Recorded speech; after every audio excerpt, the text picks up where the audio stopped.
因为尹思辰，他真的在您和您的品牌上面耗费了特别多心血，您对他非常的重要。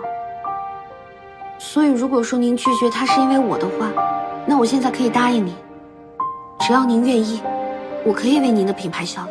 顾小姐是什么改变了你的想法？因为我突然发现，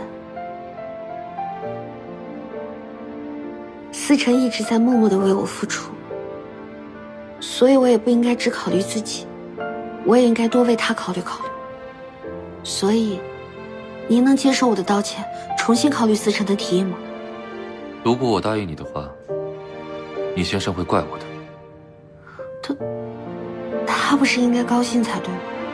我去过你的店，他跟我说，无论我的决定是什么，他都会尊重你的想法。他带我去你的店，就是想让我理解你，尊重你的梦想。你跟尹先生，我都没有看错，你们是愿意为对方付出的人。这么说，我是可以理解成您答应了我的提议吗？